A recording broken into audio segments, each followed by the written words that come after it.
Bless the Lord, O my soul, blessed art thou, Lord. Well, first of all, I want to welcome all of you, young people from St. Demetrius Greek Orthodox Church in Seattle. It's always a joy to have young people here, and it shows that the Orthodox Church has many generations. It has the old guys like me who can barely stand, and then it has young people like you who someday, whether you like it or not, will be old people like me who hardly are able to stand. So keep that in mind, because I know as a former young person, it's very hard to grasp that concept. I was looking recently at a series of photographs that AI had taken pictures of people who are deceased, famous people, and then showed what they would look like if they were old now.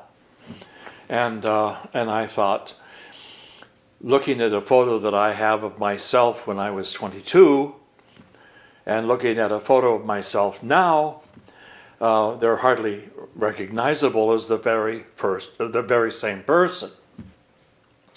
So, with those comforting words, I want you to think about your own future and how important it is that when you are young, that you really embrace the Orthodox Church as your faith, and you follow the Church's directions on how to have a deep life in the Church. Attend the services whether you like it or not. Stay away from your friends that are tempting you to be out on the town on a Saturday night rather than being in a service at the church, which is a preparation for the Sunday Divine Liturgy. It's really critical that we put our priorities first. And the most important priority is our faith, because this is our move towards union with God. The church is a hospital for the soul.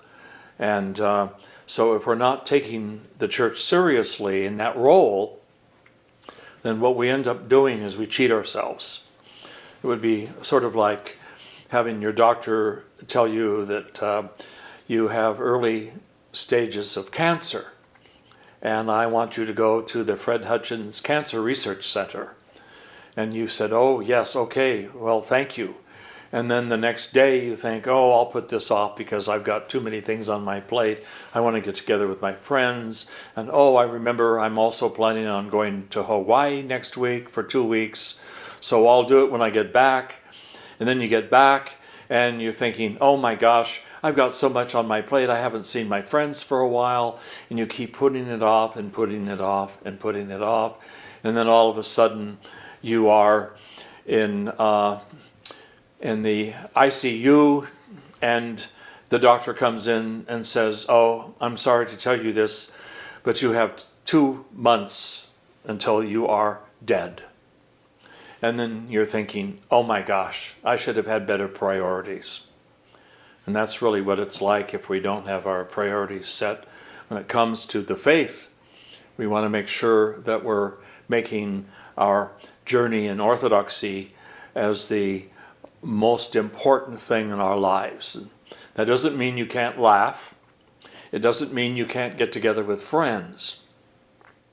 But one of the best pieces of advice that I had from my late spiritual father, and I thought I had a picture of him here, but I don't.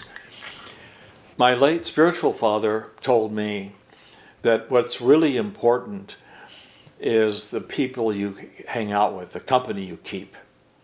And so if you are serious about your faith and you have friends that are living rather off-colored lifestyles, it's better to part ways with them, with love and not judgment, but part ways with them.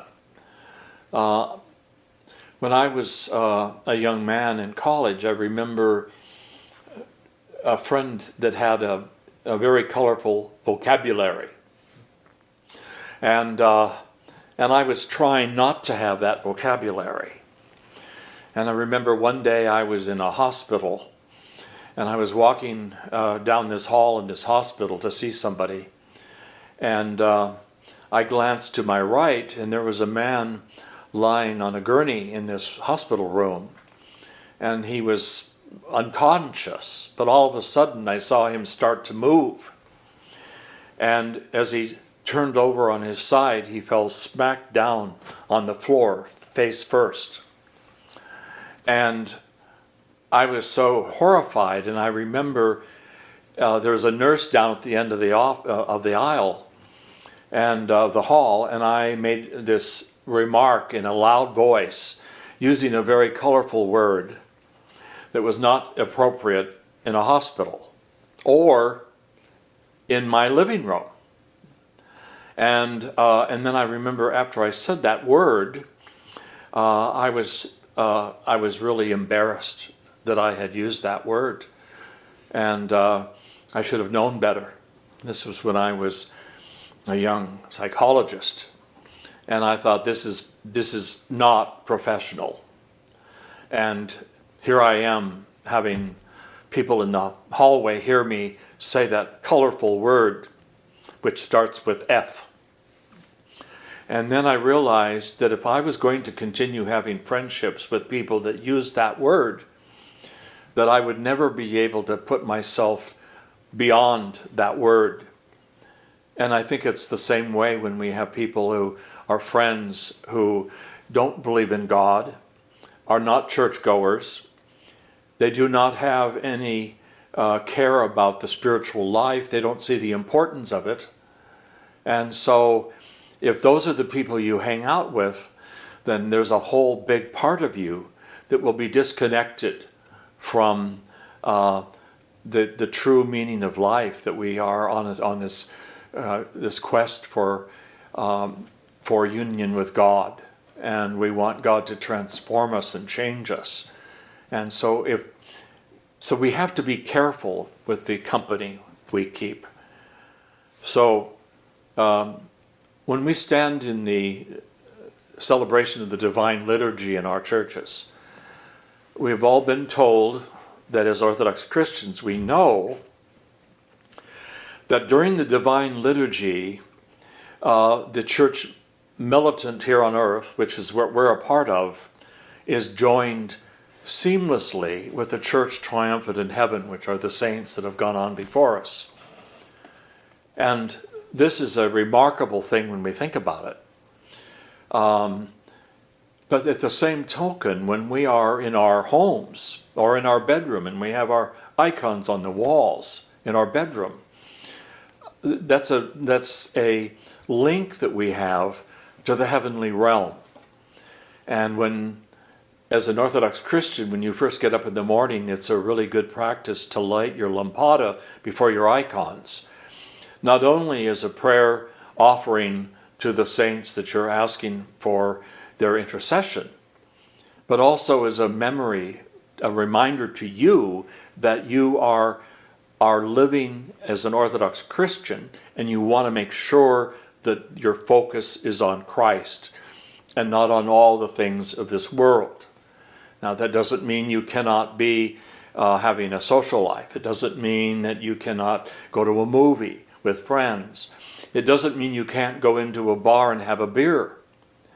But even there, it's very, very important that you, if you're going to go to a bar, that you don't go to a dive bar where people are going to be colorful, but go to a place that's a little upscale, where people are educated and they're not going to be using words that you don't want in your own vocabulary. That's really important.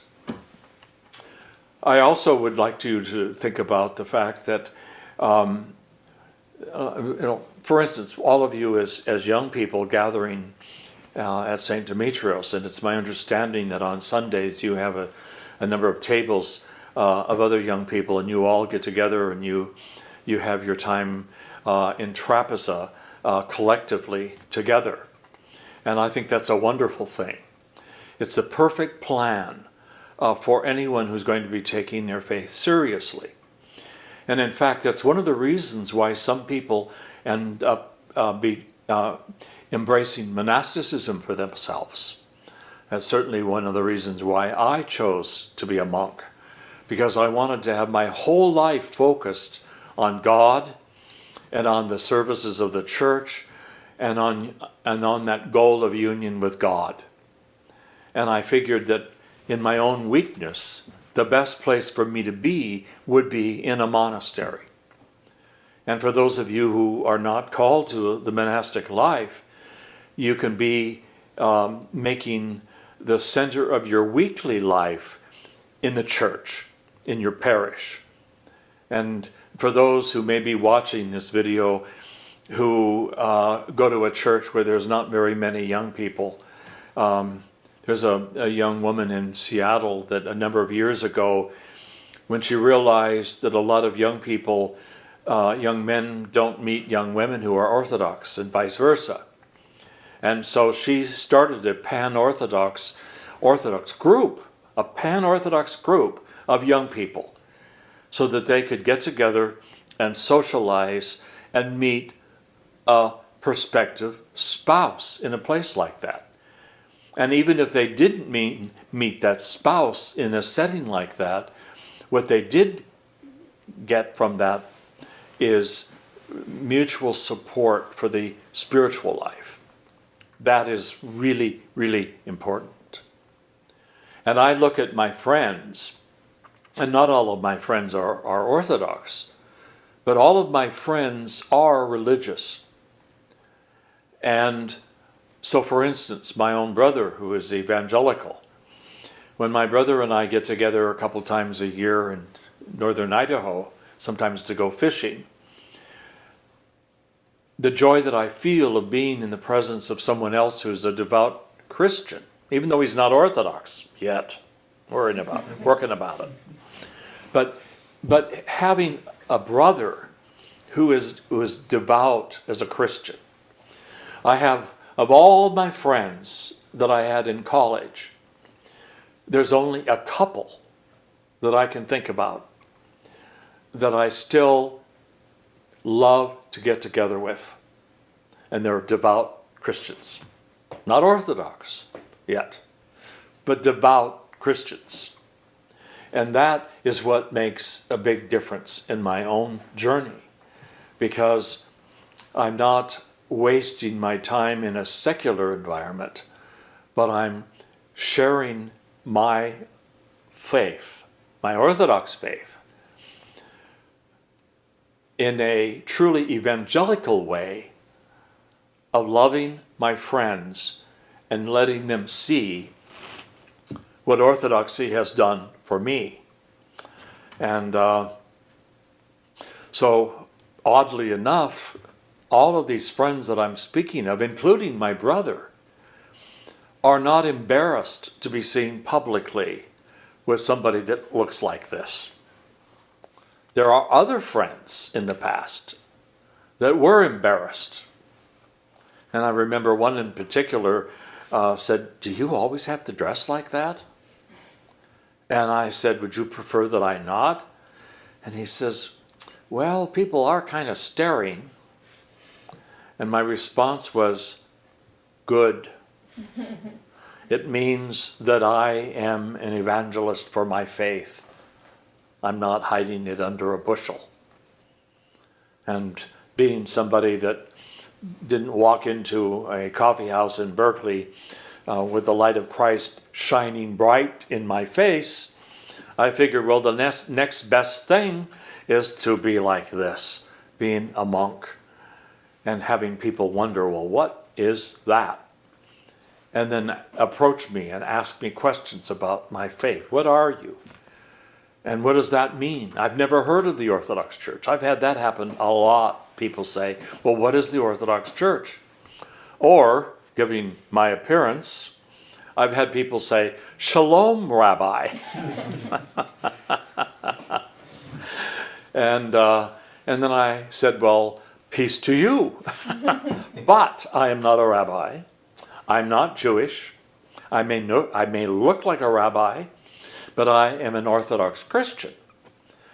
What is that? I've never heard of that before. I've only heard of Orthodox Jews. And then it gives me this opportunity to share with these people that have asked this question. What is an Orthodox Christian? Well, an Orthodox Christian is one who has embraced the ancient apostolic, Orthodox, and Catholic faith that was handed down by Christ himself and passed on by the early church fathers and is unchanged, essentially, unchanged. And as I told a Baptist friend once, who was a minister, I said, you know, one of the benefits of being Orthodox is that I don't have to wait till the great by and by to enter into the feast, the heavenly feast in heaven. Because every time I am participating in the divine liturgy, I am in that eternal feast that is waiting for all of us in heaven, but is here and now for we Orthodox who are participating in that divine liturgy, the Eucharist, the feast of thanksgiving, where we receive the very body and blood of Christ. So these are really key issues for most of us. If we're serious about our faith, this has got to be the way we see it and how we have our priorities set. And if we don't take time to set our priorities, then when we are called before the judgment throne of God, in other words, when we die, I mean, we don't know where we're going. I mean, how many Orthodox Christians do you know that would be perfectly happy dying in a dive bar after having peppered their conversation with foul words and had too many beers to drink? I don't know any. I don't know any.